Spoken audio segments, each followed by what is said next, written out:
Ada perubahan sikit lah dengan tangan. Jadi kita pakai Gold Gamat ya.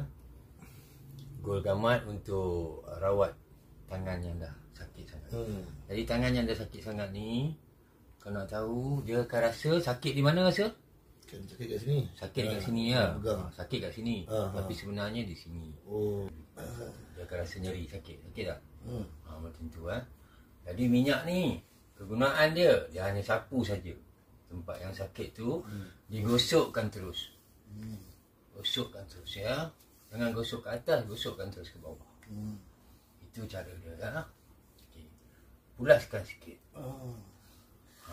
Kerana dia ni buat dia terlihat sikit. Okay, pulaskan. Okey, sekarang kita dah sapu dah. Alhamdulillah. Tunggu sekejap lagi ya. InsyaAllah. Tak sekejap lagi dia akan sembuh, tak sampai 5 minit. InsyaAllah. Okay, kita tengok video yang kedua.